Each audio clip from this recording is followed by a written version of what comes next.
In April 1982, an invasion by Argentina provoked one of the most ambitious military undertakings in British history. Britain sent a naval task force and 15,000 men to fight for a small group of islands on the edge of the Antarctic.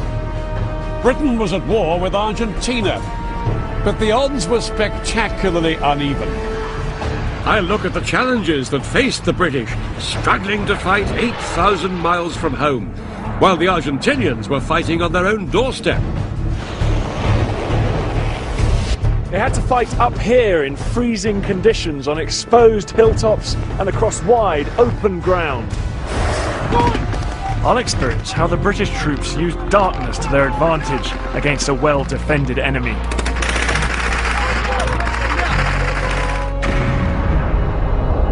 It was one of the most improbable conflicts ever. More than 30,000 men went to war over a group of barren and windswept islands that were home to only 2,000 people. This is the story of the battle for the Falklands.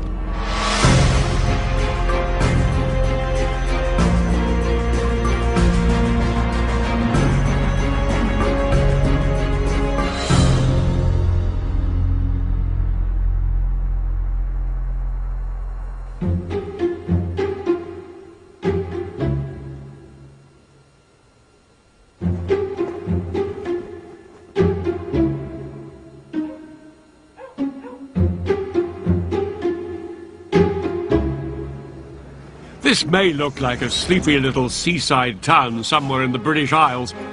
In fact, the United Kingdom is 8,000 miles away. These are the Falkland Islands, a remote British territory in the South Atlantic. The nearest mainland is Argentina, just 400 miles to the west. Life for the 2,500 people who live here is isolated, hardy and undisturbed. But in April 1982, all that changed, when these islands became the setting for the last invasion of British territory. On April 2nd, 1982, about 100 Argentinian Marines landed here on the Falklands. Their objective? To capture the capital, Stanley.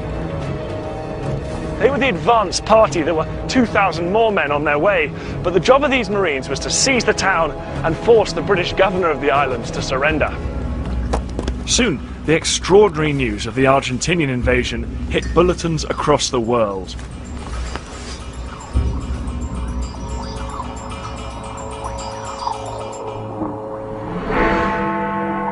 The Falkland Islands, the British colony in the South Atlantic, has fallen, but that's what Argentina is saying. It claims its Marines went ashore as a spearhead this morning to capture key targets, including the capital, Port Stanley.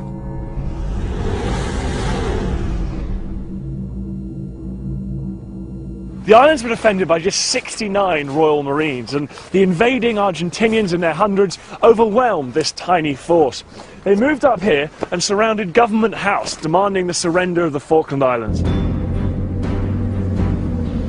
As Argentinian armoured vehicles rolled towards Government House, a firefight broke out. Trapped inside, the British governor, Rex Hunt, broadcast a defiant message on the local radio station. They've got us well and truly pinned down, but they're not trying to attack. They're not surrendering to the bloody arches, certainly not. The invasion of the Falklands transformed a long-running dispute between Britain and Argentina into a major international crisis.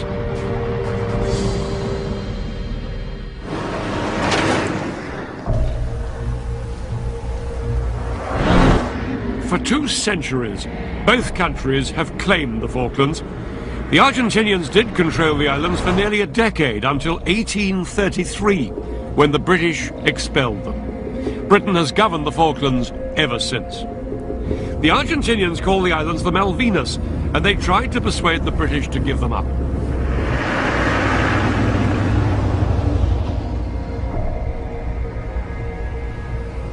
Britain had long considered handing over this small relic of empire to Argentina, But the Falkland Islanders liked their British identity and didn't want to give it up. It became clear to the British government that overriding the wishes of the islanders was out of the question. The people here wanted the islands to stay British sovereign territory. This made agreement between Britain and Argentina almost impossible. Talks got nowhere, and the future of the Falkland Islands remained in an uneasy deadlock. But in 1981, a new military government seized power in Argentina. At its head was the army commander, General Leopoldo Galtieri. His regime was a rule of terror, and the country's economy was collapsing. He badly needed to find a cause that would win his government's popularity.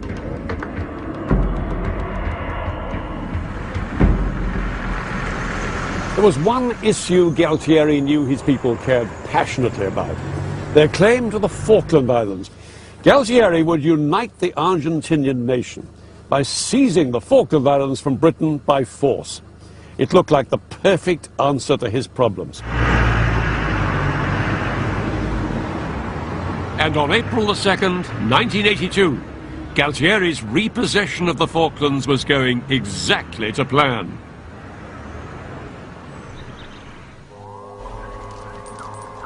Within hours of landing, hundreds of Argentinian troops were all over Stanley.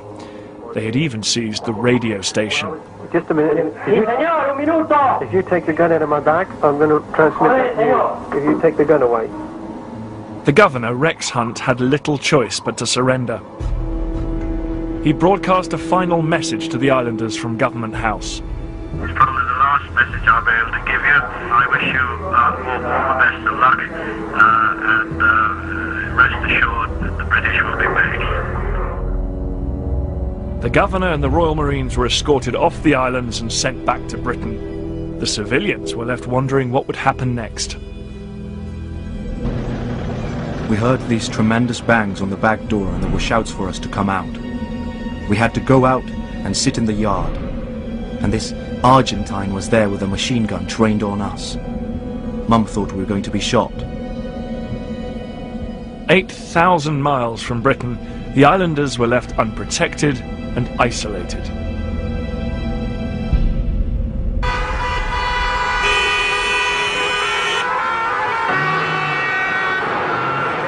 When the news of the British surrender hit Buenos Aires that afternoon, 200,000 Argentinians poured into the main square, wildly applauding the liberation of the Islas Malvinas. Galtieri's plan had worked. As the crowd celebrated, Galtieri was confident that Britain would not react. He assumed that because the distant Falklands was hardly a vital British interest, Britain would not fight for them. But Galtieri was making one crucial error. He'd seriously underestimated Britain's Prime Minister, Margaret Thatcher. In 1982, Britain's first female Prime Minister was governing a country in trouble. Britain was in recession. Unemployment had just passed the 3 million mark, and there'd been some of the worst rioting of the 20th century. But Thatcher was a formidable character. She knew that to hesitate could spell doom for her unpopular government. She summoned Parliament and gave a defiant response to Argentina's invasion. We are here because for the first time for many years, British sovereign territory has been invaded by a foreign power. The government has now decided that a large task force will sail as soon as all preparations are complete. HMS Invincible will be in the lead and will leave port on Monday.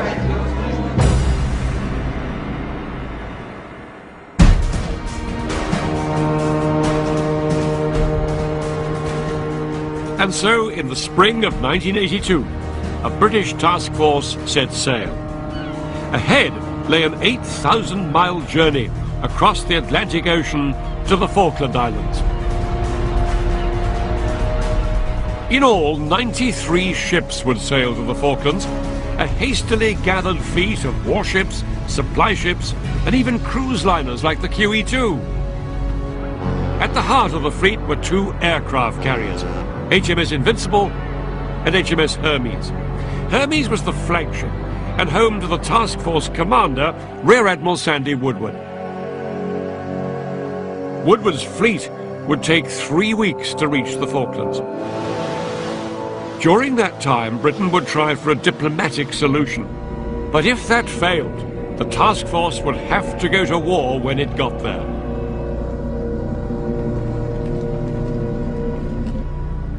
By April the 17th, the first wave of the task force had sailed right down into the South Atlantic and was just off Ascension Island, the nearest British base to the Falklands. There was still another 3,500 miles to the Falkland Islands themselves. The ships were in two groups. To the south was Woodward's naval fleet. This was the advance party, made up of two aircraft carriers and fighting ships that would battle for the control of the air and the sea around the Falkland Islands. Once they had gained air superiority, then the men carried in the second group of ships would launch an amphibious landing. The only way to win back the Falklands would be to have troops fighting on the ground there. As the fleet sailed south, United Nations and US diplomats tried for a peaceful settlement. But by April the 30th, any hope of a diplomatic solution evaporated. Neither side would back down. Neither Britain nor Argentina had officially declared war, but now war seemed inevitable.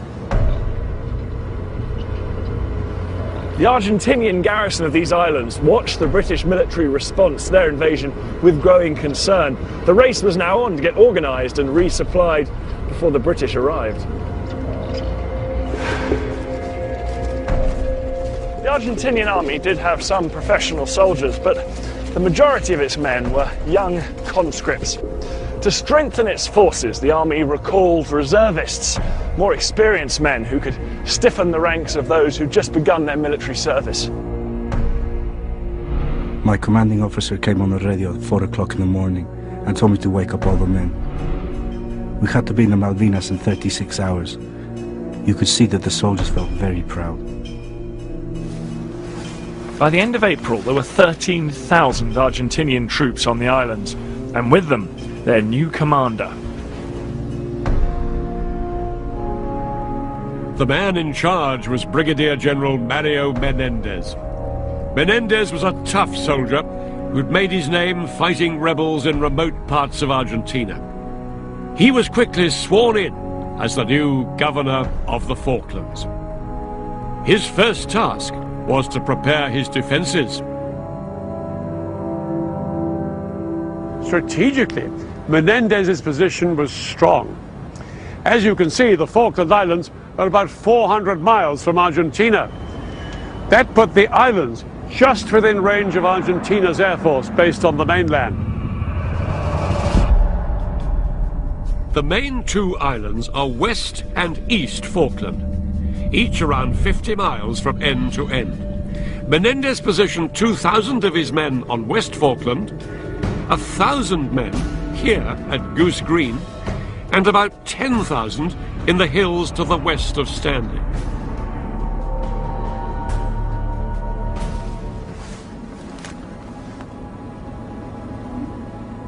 These hills were the Argentinians' last line of defense.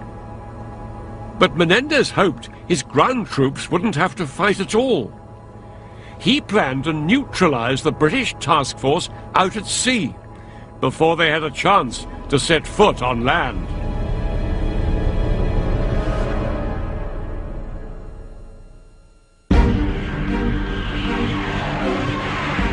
The Argentinian Air Force was well trained and could launch high-performance fighter bombers from bases on the mainland. These aircraft could attack the task force once they were within range. Against this force, the British could only take as many fighters as they could fit onto their two aircraft carriers. That was just 34 planes. 34 against nearly 100 Argentinian fighters. This small force was supposed to gain air superiority, protect the British fleet, and prepare the way for the amphibious landings. All this from the confined flight decks of the two carriers as they ploughed through the heaving South Atlantic seas. It was an enormous challenge. On the 1st of May 1982, the Battle for the Falklands began. The first clash between Britain and Argentina was in the air.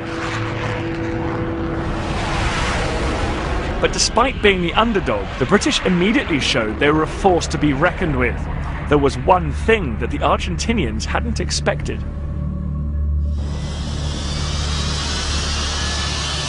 Britain's latest acquisition, the Sea Harrier.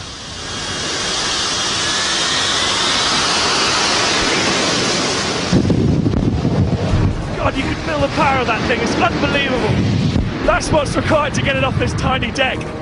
Whoa!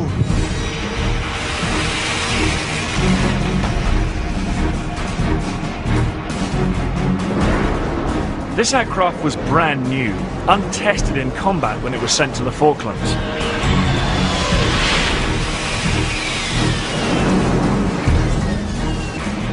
Unique in its ability to take off and land vertically and operate from short runways, the Harrier quickly proved it was versatile and extremely reliable.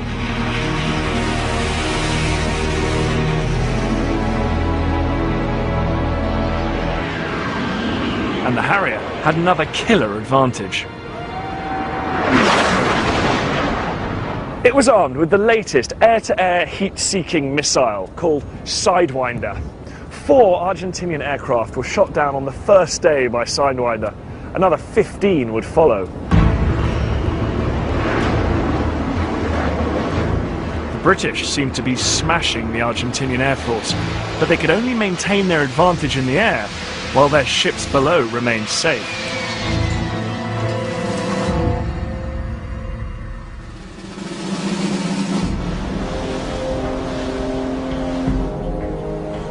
The most important ships in any naval task force are the aircraft carriers.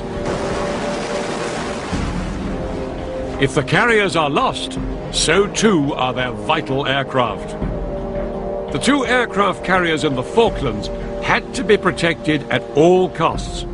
And although the action continued in the skies, the focus of the battle shifted to the rough seas of the South Atlantic.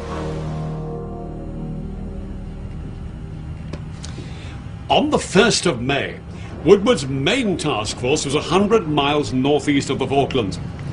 The British government had declared a 200-mile exclusion zone around the islands and said it would attack anyone entering it.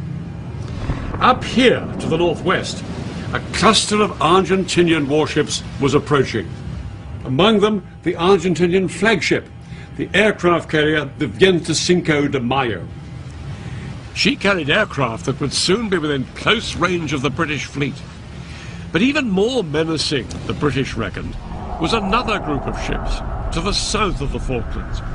A cruiser, the General Belgrano, and 2 destroyers, which the British believed were armed with lethal Exocet missiles. These missiles could sink the British aircraft carriers if they got within range. The Royal Navy could not afford to risk an Exocet attack on its vital carriers. The loss of even one carrier and her combat aircraft could mean defeat. Without both, the British task force would have to withdraw from the fight completely. The Argentinians appeared to be threatening a pincer movement against the British fleet. The carrier, the 25 de Mayo, from the north, and the Belgrano group from the south. The Belgrano group was being tracked by a submerged British submarine, the Conqueror. Conqueror's captain feared that if the Belgrano turned north, it would move into these shallow waters. The Conqueror would struggle to track the ship in the shallow water and risk losing sight of it. The Belgrano might then head for the British fleet and put the task force in grave danger. Beneath the waves, Conqueror's commanding officer saw that the Belgrano was steering an erratic course just outside the exclusion zone.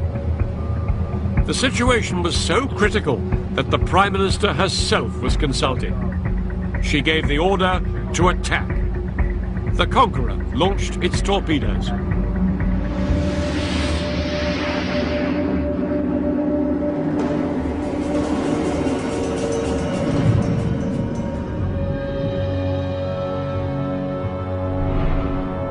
There were masses of injured men.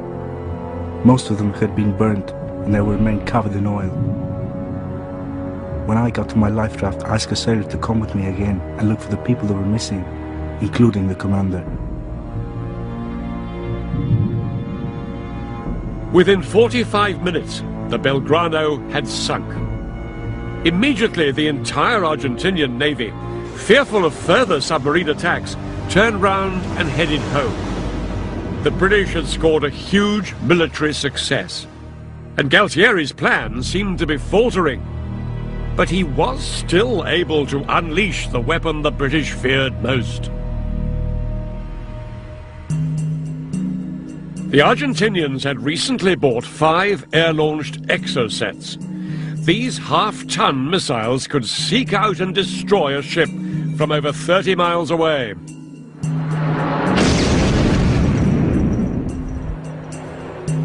On the morning of the 4th of May, 2 Argentinian strike aircraft, each armed with an exocet, took off from the mainland. On that particular day in 1982, Woodward posted 3 ships like this as his front line of defence. They were destroyers: HMS Coventry, HMS Glasgow and HMS Sheffield. They were armed with anti-aircraft missiles. These ships could shoot down aircraft, but they were unreliable against low-altitude targets like exocets. That morning, things had been relatively quiet for the British task force. This is Alpha Whiskey, weapons free, Baker 5017, a strength 2. Then, just before 2 o'clock, the Argentinian aircraft were picked up by the radar room on board HMS Glasgow.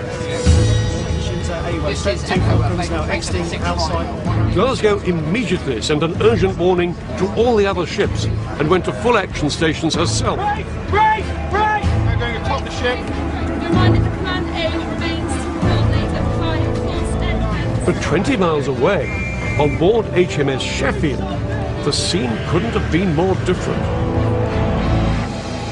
Here, the ops room wasn't fully manned, and only part of the message from the Glasgow was picked up. But it was worse than that. At that exact moment, HMS Sheffield was using its satellite equipment to send a message back to Britain, and that blocked its radar. The Sheffield couldn't see the Argentinian aircraft approaching. Aircraft now returning inbound at red 100.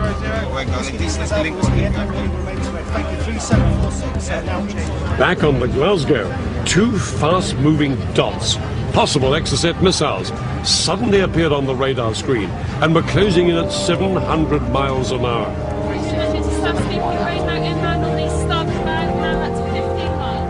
With a mixture of relief and horror, the captain of the Glasgow realized that the missiles were headed not for them, but straight for the Sheffield.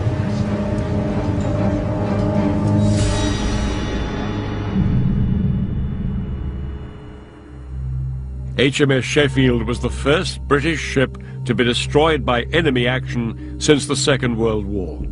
Of the 281 men aboard, 20 were killed and 26 were wounded.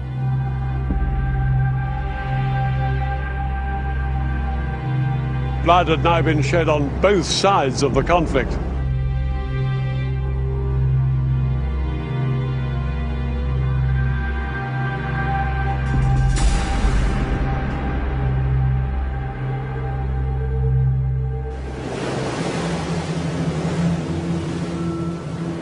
By mid-May, the South Atlantic winter was closing in. Some Harriers had been lost in combat, and now the bad weather was beginning to hinder the pilots. The success of the British plan relied on having complete control of the air to provide cover for landing the ground troops. But the British didn't have that cover, and now time was running out. It was politically unthinkable to abandon the operation now. They would have to take the huge risk of putting in the ground troops without total air cover.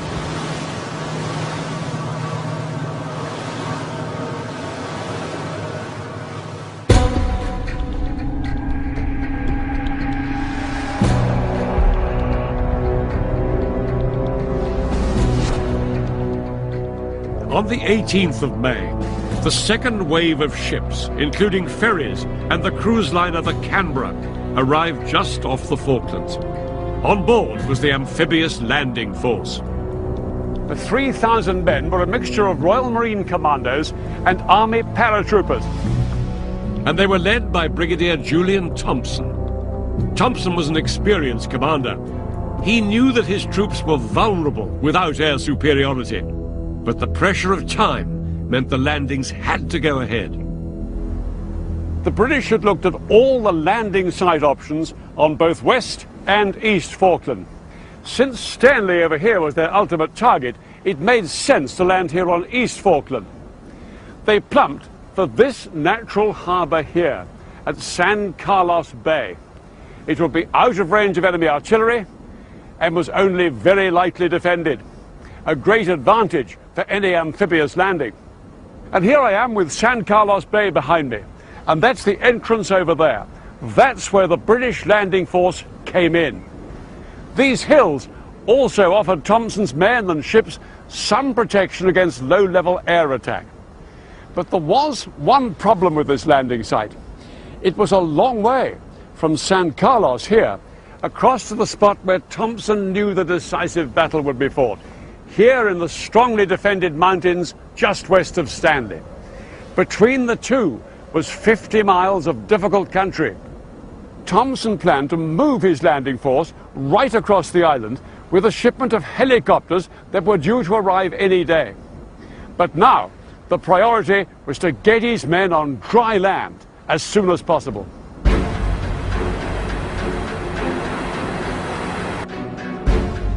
In the early hours of the 21st of May, 3,000 British troops headed for the landing beaches. Each man carried his rifle, ammunition, and enough rations for 2 days. This was the moment they'd been waiting for weeks.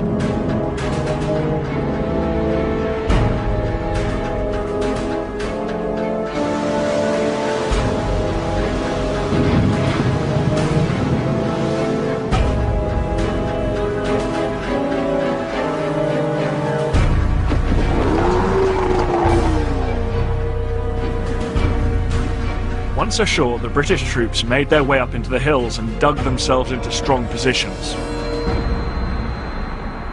One unit, the 2nd Battalion of the Parachute Regiment, known as 2 Para, were based up here on the Sussex Mountains overlooking the bay. It was just a question of time before the Argentinians arrived. The men braced themselves for an air attack. Then, at 10:30, all hell broke loose.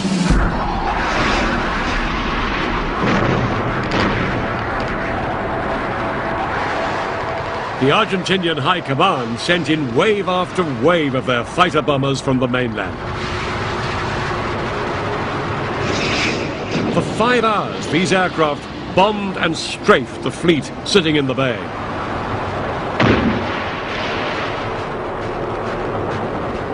The surrounding hills made it almost impossible for the ship's radars to detect the enemy aircraft. So the British were unable to get a fix on the attacking planes until it was too late. From these positions up here, the Paras had a grandstand view of the action in the bay. All their supplies for the land campaign were still being unloaded from those ships coming under attack. The Paras had to watch helplessly as their lifeline was under fire. By the end of the day, 5 British warships were hit, and one ship, HMS Ardent, was sinking. And the attacks continued on the next day.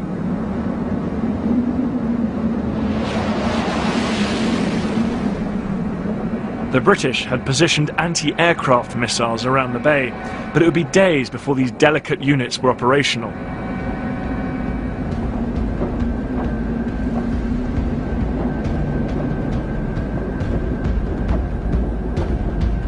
On the water, the men had resorted to strapping machine guns onto the ship's rails in a desperate attempt to hit the low-flying Argentinian jets.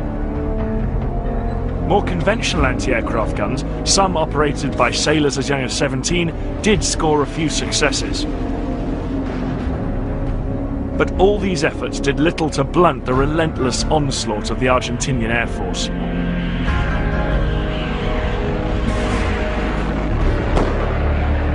The British ships unloading vital supplies for the land campaign made easy targets.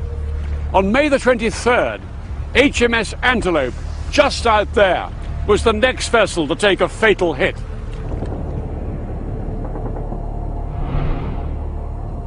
We watched with lumps in our throats as Antelope raged with fire and finally sank.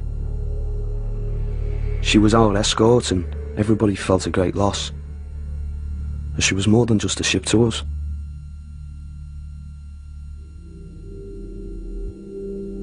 In 4 days, 8 British ships were damaged and 2 sunk. During these attacks, 25 men died and many more were injured. While the British were reeling from the attacks in San Carlos water, the Argentinians were celebrating their triumphs.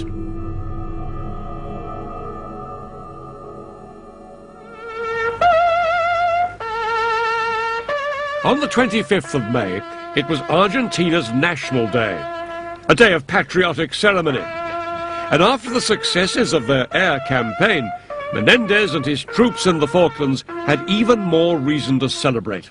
Subordinación y valor. But it wasn't over yet. The Argentinian Air Force was preparing another raid that would hit the British land campaign where it really hurt. A massive container ship, the Atlantic Conveyor, had just arrived from Britain. She was loaded with thousands of tons of supplies, but more importantly, the helicopters needed by the British forces to get them to Stanley. She was preparing to go into San Carlos that night. At 3:36 p.m. on the 25th of May, 2 Argentinian aircraft flying from the mainland picked up the British carrier group just off East Falkland. Once in range, they released their exocets. The missiles locked on to 2 frigates.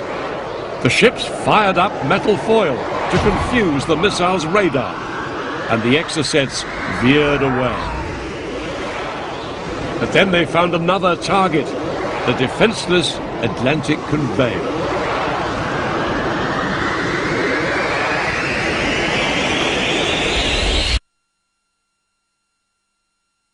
Fire ripped through the ship, and all 9 helicopters still on board were destroyed.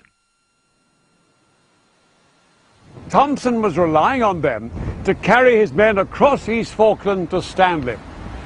At one stroke, most of his transport had now disappeared. Margaret Thatcher wanted Stanley back in British hands quickly, but the main British force was still 50 miles away.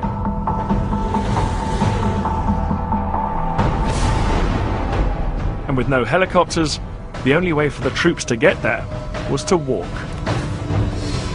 The Marines called it yomping, and this was to be one of the classic yomps of all time.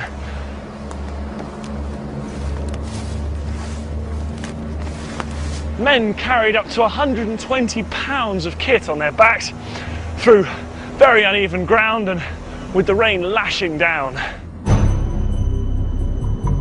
The men had 4 days of hard marching ahead of them.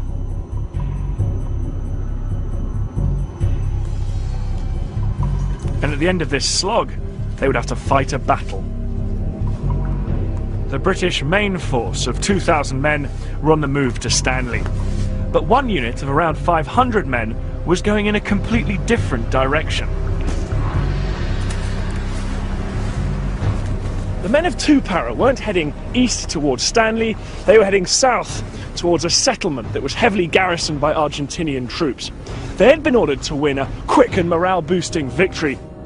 But the battle that lay ahead of them wouldn't go as planned. The name of the settlement was Goose Green.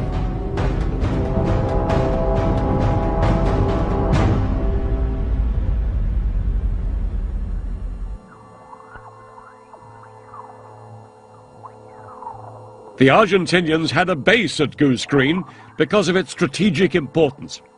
It's on a narrow strip of land, just 5 miles long by a mile wide. So the Argentinians had stationed an infantry regiment here, centered around a small, grassy airstrip. This is Goose Green settlement, and San Carlos is beyond those mountains, way over the distance there. Here's Goose Green on the map case. Aware of the British landing at San Carlos, the Argentinians reinforced their garrison here at Goose Green, fearing an attack from the north. Ready for a British assault, all they could do now was wait. The man in command of 2 Para was Colonel H. Jones. Known as H to his men, he was brave but impulsive, and he believed in leading from the front. Jones knew Goose Green would be a formidable target, and he drew up a detailed battle plan. The ground at Goose Green was wide open and featureless, offering little protection. Jones's objectives were the airstrip and the settlement of Goose Green held by the Argentinians. 2 Para was split into several companies. They would fight their way south in the dark and then close in on the airfield. Then they would take the settlement in daylight. But the Argentinians held a strong position on the high ground of Darwin Hill. They were protected by minefields in front and supporting artillery back behind the airfield. At 10:30 that night, the British began the attack. One company, about 100 men, moved rapidly up here on the left, clearing out any enemy positions that they came across.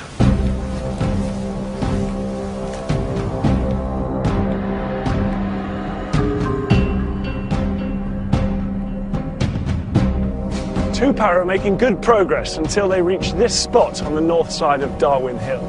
This was the point at which Colonel H. Jones's plan started to go badly wrong. One company were pinned down there by fire from well-placed machine guns up on the hill. It was rapidly becoming clear that there were more Argentinians than they had thought, and what's more, their will to fight was strong. Then the sun began to rise and light flooded across Goose Green, illuminating the men on the wide open battlefield. The men of 2 Para on the low ground were completely exposed to Argentinian fire and couldn't advance. Somebody had to do something. It was time for Colonel H. Jones to do what he thought he did best, lead from the front. He identified an isolated Argentinian position just up there that he thought he could take out on his own. Clutching his submachine gun, he charged up the hill, but immediately, withering fire broke out from this hill up there, other Argentinian positions. He was seen to fall over, but he got back up and kept charging. Then he was shot in the back and collapsed, mortally wounded, only meters away from his target.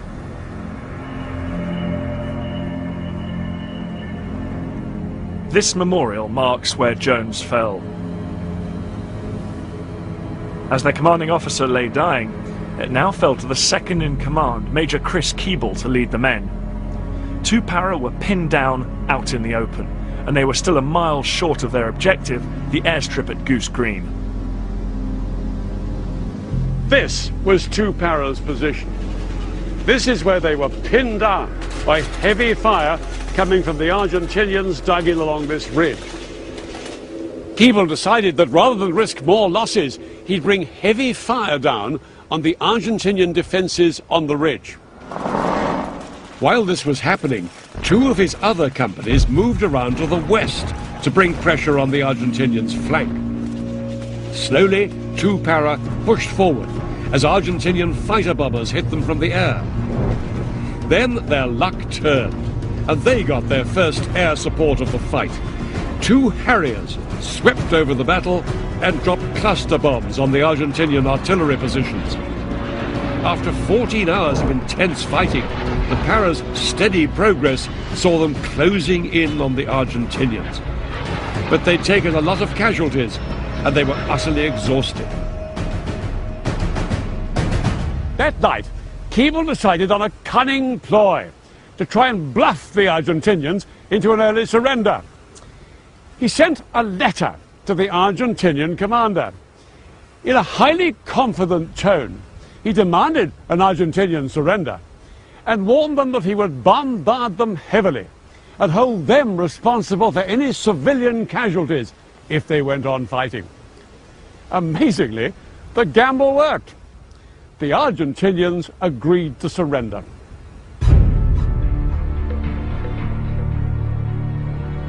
The next day, the Paras were astonished to see over 900 Argentinians, nearly twice their own number and nearly 3 times more than they had expected, lay down their weapons.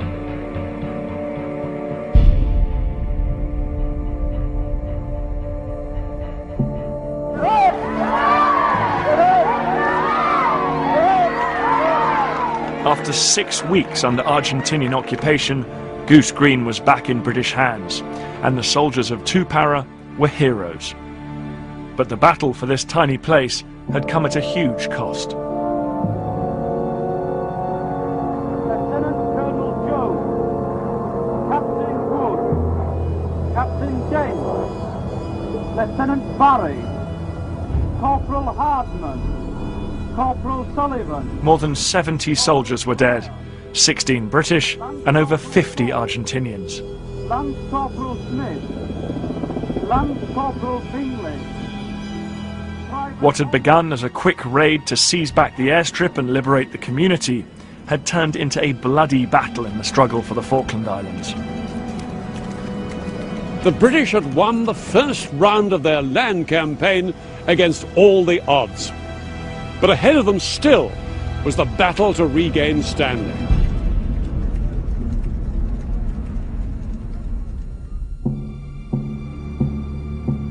While Para had been fighting at Goose Green, the main British force had crossed the island and was now just 12 miles from the capital. But the soldiers knew they faced a tough fight between them and Stanley. We've got to take Stanley. No stopping us now, I don't reckon. Got to get it done fast, so the only way to do it is get in there. Do you have any feelings of apprehension, though? Oh yes, definitely. Well, shadow of a doubt. Everything seemed to be going to plan. But then the British campaign suffered a massive blow. What followed was the largest single British loss of life in the war.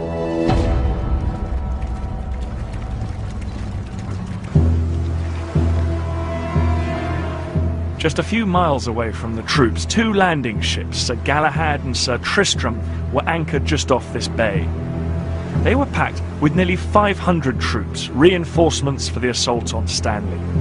These ships should have been offloaded under cover of darkness, but a series of delays and misunderstandings meant they were still here when the sun came up. The Argentinians spotted the ships and called in their air force from the mainland. 2 Argentinian fighter bombers swept in on a deadly bombing run.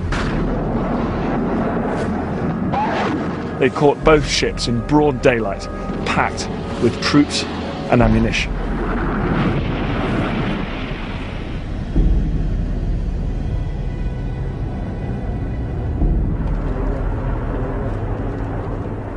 "49 men were killed and a further 115 injured in the disaster.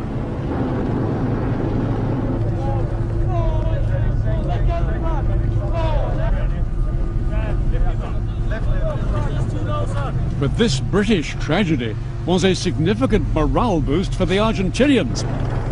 Menendez was told that 900 British had died, and he now expected a slackening in the British momentum. But he was in for a rude shock. 9 days after the landings at San Carlos, a senior commander, Major General Jeremy Moore, took overall control of the British land campaign. Undeterred by the Argentinian air attacks, Moore moved around 9,000 troops into position near the hills surrounding Stanley. The battle for Stanley was about to begin. Here's Mount Kent, where we are now. Heavy Argentinian forces lay between Moore here and the capital. He would attack in 2 stages, on 2 separate nights. On the first night, his offensive would sweep from north to south, a 3-pronged attack on the Argentinians. Moore planned to take this outer ring of hills, the largest of which was Mount Longdon in the north here. On the second night, the British would assault another ring of hills nearer Stanley, centred here on Mount Tumbledown.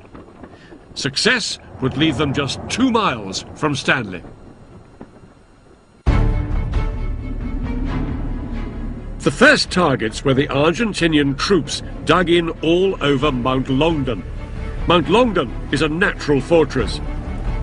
Over 500 feet at its highest point, it dominates the surrounding moorland. For the British forces, this was a dangerous place to attack. And after their experiences at Goose Green, they didn't want their troops caught advancing in the open terrain in daylight. So they made a key decision. All the battles to retake Stanley would be fought at night. Night fighting is a highly effective strategy. Every soldier in the British forces has to be as good at fighting in the dark as in daylight. I joined the British Army on a training exercise to experience what it's like.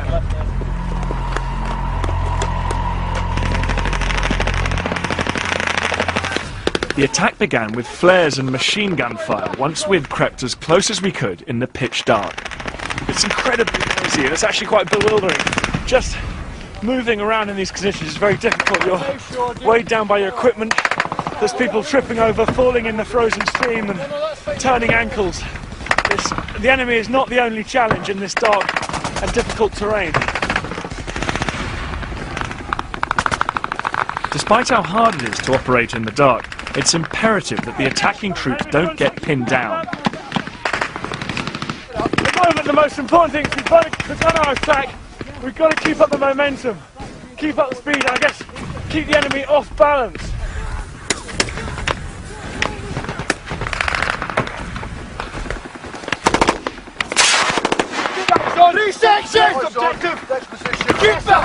We're about to go over this rise now, and interestingly, the commander here is constantly telling everyone what's going on in the rest of the battlefield. Even though it's only 50 or 100 metres away, it's very confusing in the dark. We can just hear firing and lots of shouting. So he's constantly going around telling everyone what stage we're at, trying to keep everything going to plan. For the British troops on the Falklands, keeping to the plan and maintaining momentum would be the key to their success when fighting at night.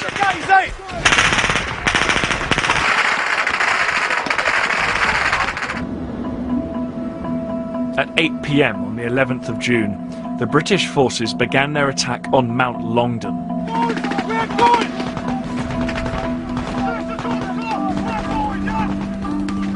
But 3 para who were spearheading the advance found themselves trapped in a bewildering maze of steep-sided alleyways.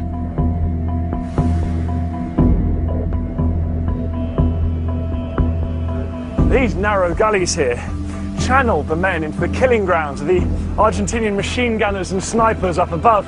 Then grenades were rolled down in amongst them. One officer compared it to like being stuck in a bowling alley. The grenades, they were just bouncing down the side of the rock face. We thought there were rocks falling, till the first one exploded. Despite mounting casualties, the men pushed forward. One sergeant, Ian Mackay, dashed up a slope and knocked out a stubborn Argentinian position. He was killed, but later awarded the Victoria Cross.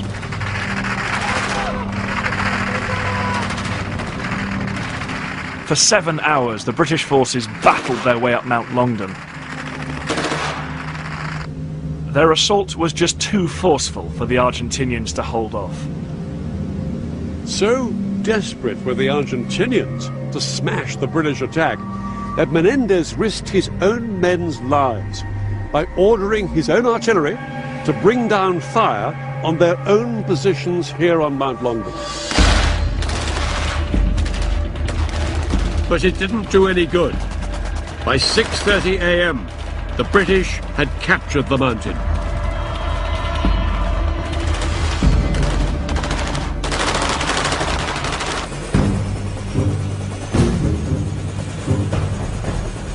As day broke, the British brought in the dead and injured from both sides.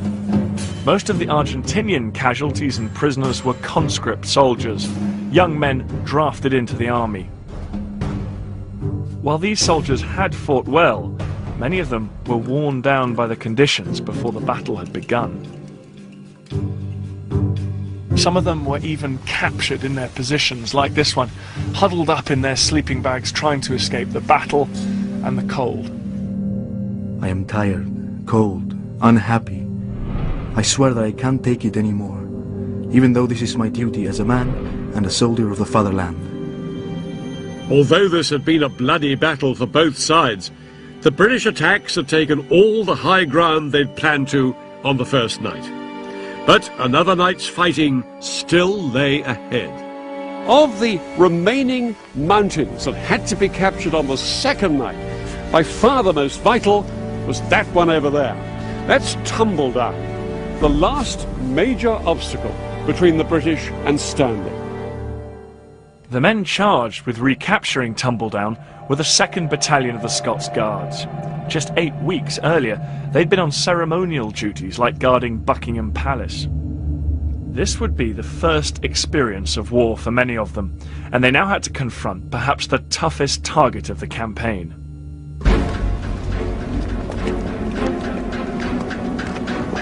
If the Argentinians lost Tumbledown, they lost Stanley.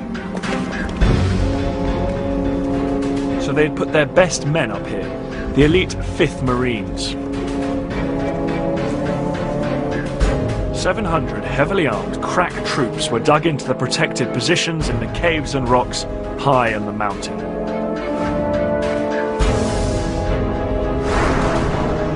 These Argentinian Marines had been trained to fight at night, and they outnumbered the attacking British forces by almost 2 to 1. The Argentinians were confident they could hold the British off. As soon as darkness fell, the fighting began. Aye, it was murder. We were coming under mortar fire, machine gun fire, sniper fire. You name it, it was coming towards us. Well, it's a saying, expect the unexpected. And that was unexpected. You cannot really describe it. Nobody could describe it if they've not been there. 3 hours into the battle, things were going badly for the British. The Scots Guards' attack had come to a complete halt. They were taunting us, the odd word in English, calling us to come on, and I think they mentioned surrender. The combination of cold, uncertainty and the general awareness that we were stuck led to the group ego shrinking and shrinking and shrinking. At that stage I thought we had blown it. That's Mount Tumbledown behind me up there. And here it is on the map case. The Scots Guards had approached Tumbledown from the west and made their way up this slope here unopposed. But now one company, about 120 men, were pinned down here by stiff opposition from the Argentinians positioned in the rocks and crags up above, on top of the ridge here. Then 30 Scots Guards climbed up onto higher ground to the north, undetected by the Argentinians down below. Now they were able to bring sustained fire down on the Argentinians' exposed flank. The rest of the company stormed the Argentinian strongpoint. The Scots had made the breakthrough. As dawn broke, the battle was still raging on Tumbledown, and the British forces prepared to throw everything they had into the fight for Stanley.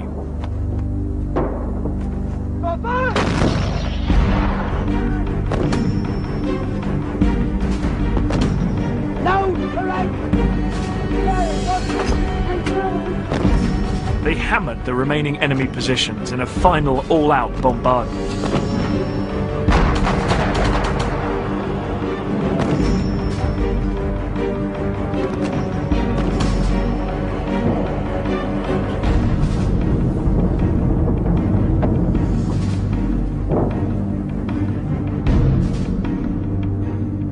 Soon Argentinian troops could be seen fleeing. The British troops had effectively destroyed their enemy's will to fight, and the Argentinians retreated, flooding back into Stanley in their hundreds. The Argentinian resistance was crumbling.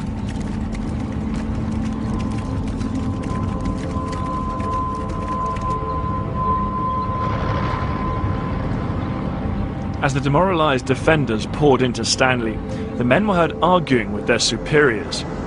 Discipline among the Argentinian troops was breaking down.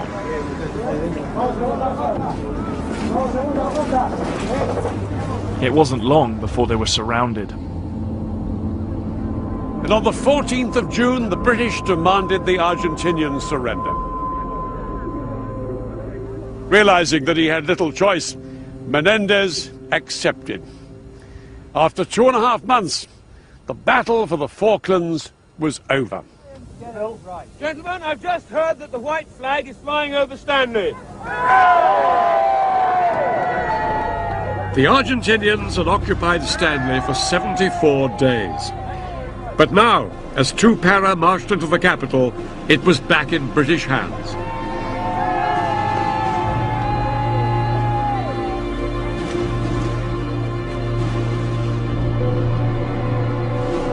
A month later, the first British troops arrived back home to jubilant celebrations. This victory had given people a renewed sense of pride in their country and a feeling that Britain could lift itself out of its recent decline. And riding on the crest of this success was Margaret Thatcher. Within a year, she won the general election with a resounding majority. The Iron Lady had cemented her position as a major world leader. In Argentina, the news of the surrender was taken very badly. Far from uniting the people, the war had left the Argentinians furious at the army and the government. Just 3 days after Argentina's defeat, Galtieri was forced from power and military rule collapsed in Argentina. Over in the Falklands, the legacy of this bitter conflict lives on.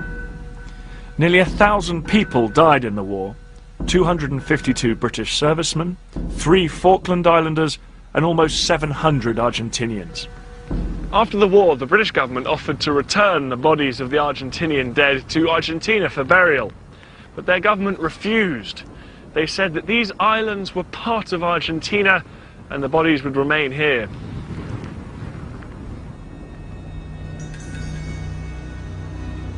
For the Falkland Islanders, these graves are a daily reminder that Argentina refuses to drop its claim to their homeland. After the war ended, Britain greatly increased its permanent military presence on the islands. Now there's 1 serviceman for every 2 civilians living here. Today the islanders are still determined the Falklands remain British. As long as Britain continues to respect their wishes, there'll be no early end to this bitter territorial dispute.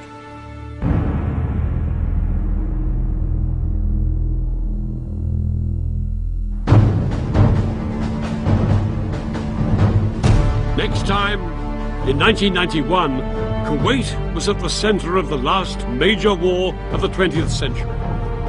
Saddam Hussein's Iraq had invaded, leading to a battle unlike anything seen before. I'll be getting to grips with some of the challenges faced by the men and women on the front line. And I'm going to be explaining the tactics of a war dominated by cutting-edge technology. It was called Operation Desert Storm, the battle for Kuwait.